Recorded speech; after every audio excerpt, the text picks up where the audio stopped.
ఆ విషయం నేను చెప్పట్లా, లేకపోతే మా పార్టీయో లేకపోతే మాకు అనుకూలంగా ఎవరన్నా ఉంటే వాళ్ళేం చెప్పట్లా. ఈరోజు స్వయాన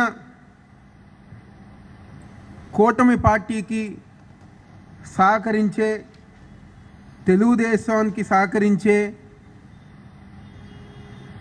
ఈనాడు, ఆంధ్రజ్యోతి పేపర్లోగా వేశారు. ఏమని వేశారు? ఈ జిల్లాలో దందా నడుస్తుంది, దాని వెనకమాల ప్రతి నియోజకవర్గానికి సంబంధించి పార్లమెంట్ పార్టీకి సంబంధించిన ప్రజాప్రతినిధి ఉన్నారు అని చెప్పని ఈరోజు స్వయాన వాళ్ళ పేపర్లోనే వేస్తాం జరిగింది. మేము నిర్మోహమాటంగా వైఎస్ఆర్ కాంగ్రెస్ పార్టీ తరపు నేను చెప్తున్నా,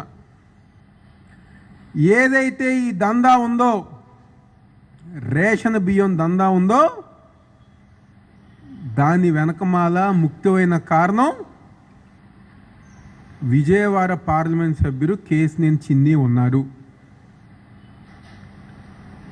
ఒక సిండికేట్ లాగా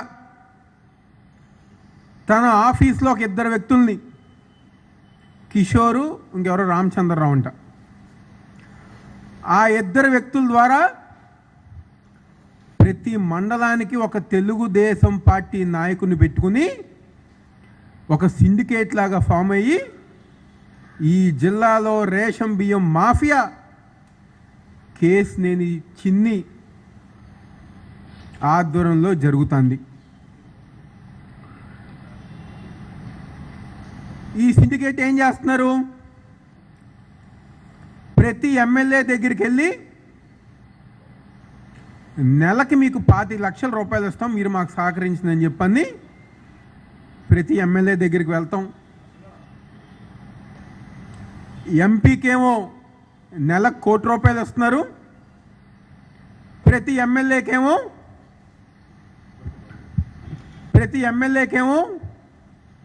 నెలకి 25 లక్షల రూపాయలు ఇస్తున్నారు.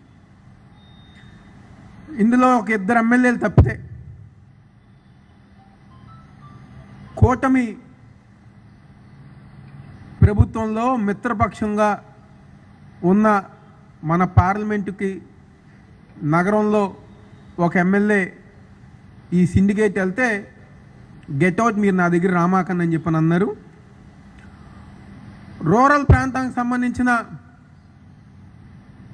ఒక దళిత ఎమ్మెల్యే ఎవరైతే ఎంపీతో గొడవ పడుతున్నారో అతనికి మేము ఇవ్వకూడదని చెప్పని వాళ్ళిద్దరికి తప్పితే మిగిలిన 5 ఎమ్మెల్యేలు డబ్బులు తీసుకుంటున్నారు, 1 కోటి రూపాయలు చిన్ని తీసుకుంటున్నారు. వీళ్ళ ఆధ్వర్యంలోనే, వీళ్ళ ఆదేశాలతోనే ఈ జిల్లాలో రేషన్ బియ్యం మాఫియా రెచ్చిపోతాందని చెప్పి నేను అందరూ చెప్తున్నా. గతంలో ఎన్నడూ లేని విధంగా, ఎందుకంటే ఉమ్మడిగా ఉన్న కృష్ణా జిల్లాలో కానివ్వండి, లేకపోతే కొత్తగా ఏర్పడిన ఎన్టీఆర్ జిల్లాలో కానివ్వండి, ఒక ఎంపీ లేకపోతే ఎమ్మెల్యేలు పేదలకు సంబంధించిన బియ్యం మెరుగర డబ్బులు సంపాదించిన నీచంగా దిగజారిపోయారంటే అది ఈ ప్రభుత్వంలోనే దిగజారిపోయారు. మా కర్మ, మా ప్రజల కర్మ ఇలాంటి ఒక ఎంపీని గెలిపించినందుకు ఈరోజు విజయవాడ పార్లమెంట్లో ఉన్న ప్రజానికం ప్రతి ఒక్కరిగారో బాధపడుతున్నారు. ఇసుక, మట్టి, ఫ్లై యాష్ కానివ్వండి, రేషన్ బియ్యం కానివ్వండి, పంచాయతీలు కానివ్వండి, డబ్బులు వసూలు చేస్తాం కానివ్వండి, ఏమైనా ఈవెంట్లు పెడితే వ్యాపారవేత్తలకు ఫోన్ చేసి నువ్వు ఇంత కట్టాల్సిందని చెప్పిన బెదిరింపులు కానివ్వండి, ఇలాంటి సంస్కృతి ఈ వ్యక్తి ఎంపీ అయిన తర్వాతే మా నగరంలో, మా జిల్లాలో వస్తాం జరిగింది. విజయవాడ పార్లమెంట్కి ఎంతో గొప్ప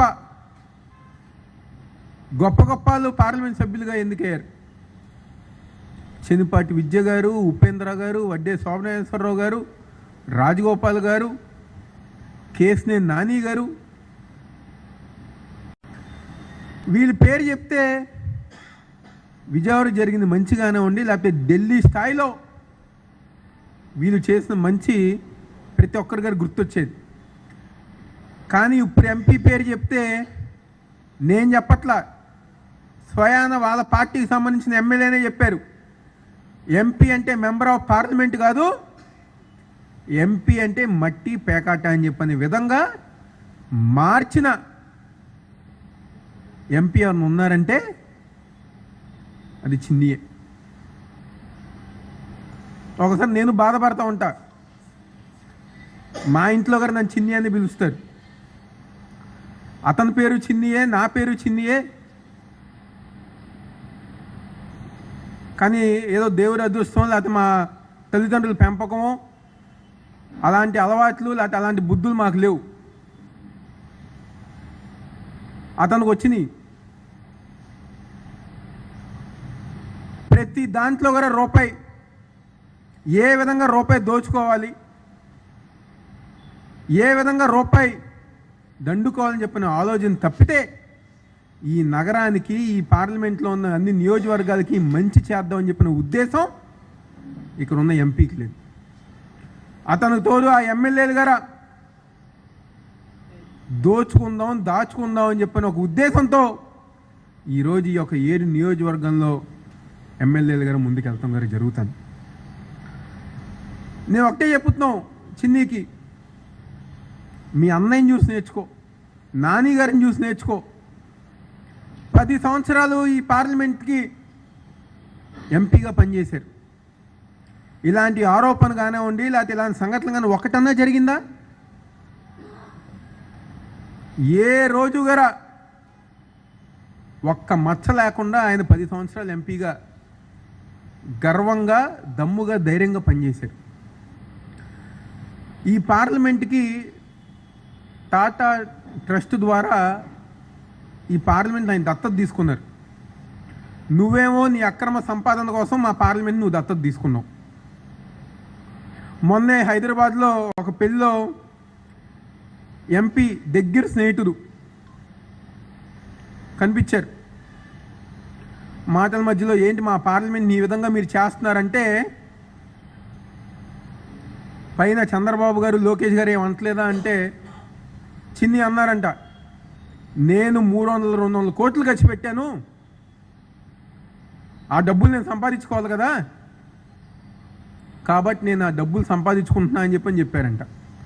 లోకేష్ చెప్పినా నేను డబ్బులు సంపాదించుకుంటానని చెప్పారంట. టికెట్ ఇస్తే పోటీ చేస్తా, మళ్ళీ ఓడిపోతే హైదరాబాద్ వెళ్ళిపోతా అనే ఉద్దేశంతో ఈ పార్లమెంట్ సభ్యులు ఉన్నారు. కానీ మంచి చేయాలి, ప్రజానికానికి అభివృద్ధి కార్యక్రమాలు చేయాలి. ఇదివరకు దేశంలో విజయవాడ పేరు ఎనగానే కనకదుర్గమ్మ గురించి, ప్రకాశం బ్యారేజు, కృష్ణానది గురించి ఇవన్నీ వినేవాళ్ళం. ఈరోజు ఢిల్లీలో విజయవాడ గురించి అంటే మట్టి పేకాట, ఇసుక, ఫ్లై యాషు, ఎలా డబ్బులు సంపాదించుకుందాం, ఎలా స్కాములు చేద్దాం, ఎలా దేవాదాయ భూములు దోచుకుందాం అనే ఆలోచన తప్ప ఆ పేరు మా విజయవాడ నగరానికి వస్తాం చాలా బాధాకరంగా ఈరోజు మా అందరి గారు ఉంది. ఎప్పటికైనా అధికారులు,